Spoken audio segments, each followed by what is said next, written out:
Assalamualaikum warahmatullahi wabarakatuh. Selamat pagi, salam sejahtera, tetap sehat dan tetap semangat. Baik, pada kesempatan kali ini kita berjumpa lagi dalam seri mata kuliah Hukum Lingkungan. Salah satu substansi materi yang akan kita pelajari pada kesempatan kali ini yaitu adalah penegakan hukum administrasi lingkungan. Tentunya setelah pertemuan ini diharapkan nanti sebagai mahasiswa akan mampu memahami dan menerapkan sanksi administrasi berdasarkan problem yang akan ditemui nantinya. Baik, sebelum berbicara lebih jauh mengenai penegakan hukum lingkungan, kita perlu ketahui dulu apa yang dimaksud dengan penegakan hukum. Menurut Profesor Sacipto Raharjo, bahwa penegakan hukum itu adalah suatu proses untuk mewujudkan keinginan hukum menjadi kenyataan. Jadi setiap aturan perundang-undangan di dalam setiap aturan hukum itu pasti memiliki tujuan-tujuan tertentu, sehingga diciptakanlah aturan hukum tersebut. Sehingga penegakan hukum itu bagaimana mewujudkan apa yang menjadi tujuan dari sebuah kenyataan. Misalnya kalau orang yang melanggar itu akan dihukum.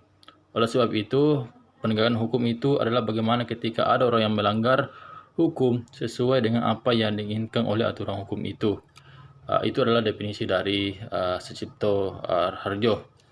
Kemudian lalu yang kedua adalah definisi penegakan hukum menurut Sacipto Raharjo.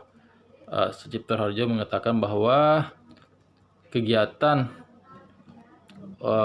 menyelesaikan hubungan nilai-nilai yang terjebarkan di dalam kaidah-kaidah hukum dan melaksanakan dengan sikap tindak sebagai rangkaian penyebaran nilai tahap akhir untuk menciptakan, memelihara, mempertahankan kedamaian dalam pergaulan hidup.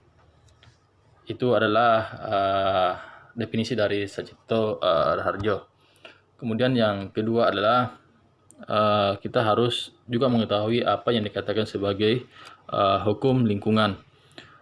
Menurut Drapston bahwa hukum lingkungan itu adalah sebuah bidang atau cabang hukum yang memiliki kekhasan sebagai bidang hukum fungsional, yaitu di dalamnya terdapat unsur-unsur hukum administrasi, hukum pidana maupun hukum perdata. Kemudian selanjutnya penegakan hukum menurut Takdir Rahmadi bahwa penegakan hukum itu dapat dimaknai sebagai penggunaan atau penerapan instrumen-instrumen dan sanksi dalam lapangan hukum administrasi, hukum pidana, dan hukum perdata dengan tujuan memaksa subjek hukum yang menjadi sasaran untuk mengetahui perundangan lingkungan hidup. Baik, selanjutnya yaitu adalah instrumen penegakan hukum lingkungan di bidang administrasi. Dalam hal ini kaitannya dengan penegakan hukum lingkungan di mana penggunaan instrumen dan sanksi hukum administrasi ini dapat dilakukan oleh instansi pemerintah dan juga oleh warga atau badan hukum perdata. Dimungkinkan juga menggunakan instrumen gugatan tata usaha negara, di mana gugatan tata usaha negara ini dapat digunakan sebagai sarana hukum administrasi negara. Itu dapat digunakan oleh warga atau badan hukum perdata terhadap instansi pemerintah yang menerbitkan suatu keputusan tata usaha negara yang secara formal ataupun material itu bisa bertentangan dengan peraturan perundangan. Nah, itu bisa terjadi ketika ada seorang pejabat atau instansi pemerintah ataupun pejabat tata usaha negara yang menerbitkan izin yang ternyata penerbitan izin itu bertentangan dengan peraturan perundang-undangan lingkungan hidup. Maka instrumen gugatan tata usaha negara ini itu dapat digunakan atau dapat dilakukan oleh warga negara atau badan hukum perdata. Baik, selanjutnya yaitu adalah instrumen hukum pidana. di mana penggunaan instrumen ini dapat dilakukan oleh instansi pemerintah karena dia masuknya dalam hukum publik, maka setiap pelanggar ketentuan hukum itu berhadapan dengan negara. Jadi negaralah yang menjadi pihak yang menuntut pertanggungjawaban itu dari si pelaku, sehingga instrumen ini hanya dapat dilakukan oleh instansi pemerintah.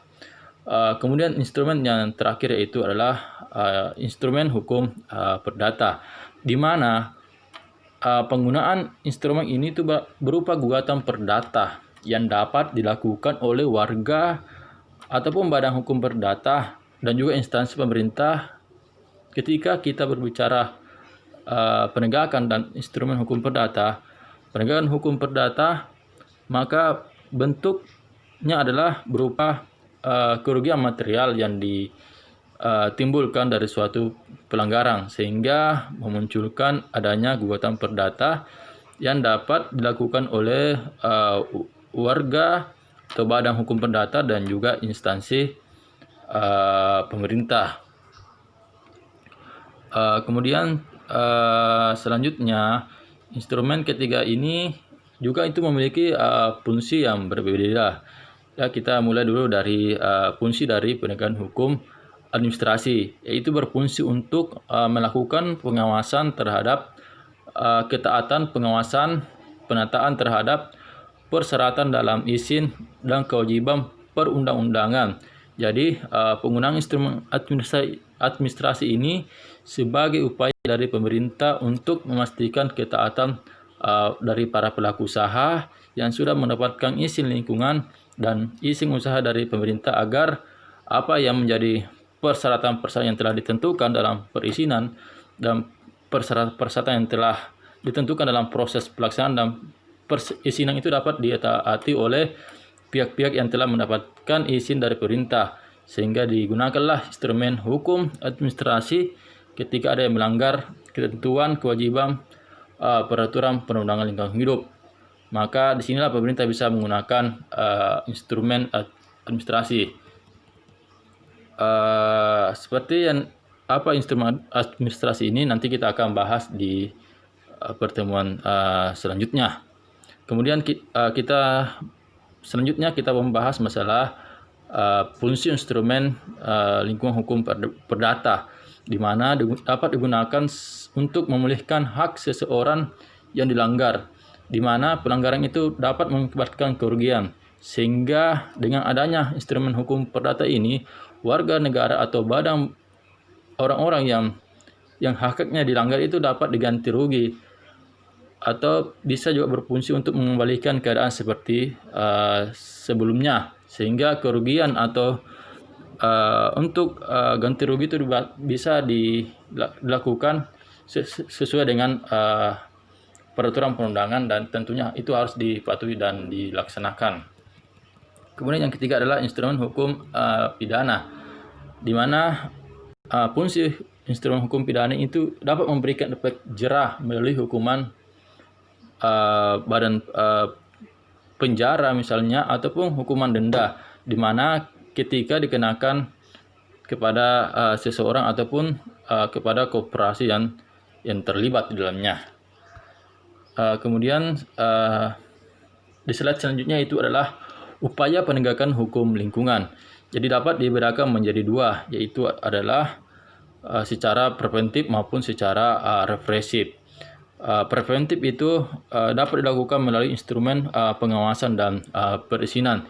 Jadi pemerintah melakukan pengawasan, pemerintah mengeluarkan perizinan, di mana setiap ada koperasi yang ingin melakukan kegiatan usahanya dan itu berdampak pada lingkungan, maka pemerintah harus mengeluarkan izinnya. Jadi koperasi itu harus mengajukan izin terlebih dahulu kepada pemerintah, dan pemerintah baru mengeluarkan izin ketika syarat-syarat atau usaha yang berdampak pada lingkungan ini itu dapat dipenuhi oleh koperasi tersebut.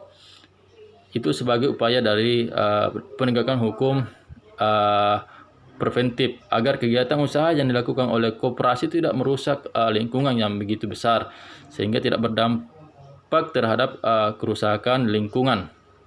Kemudian yang kedua adalah usaha atau upaya represif, yaitu dalam hal ini hal pencemaran dan kerusakan lingkungan hidup itu sudah terjadi dan dapat dilakukan penegakan hukum secara represif, yaitu berupa hukum yang efektif terhadap pencemaran dan kerusakan lingkungan. Itu sudah terjadi. Kira-kira begitu yang bisa saya sampaikan pada pembelajaran kali ini.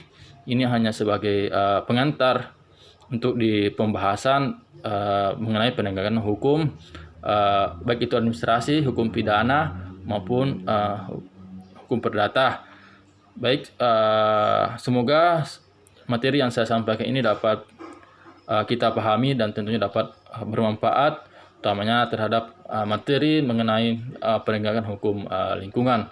Baik, saya akhiri pertemuan pada hari ini. Ucapan wabillahi taufiq hidayah. Wassalamualaikum warahmatullahi wabarakatuh.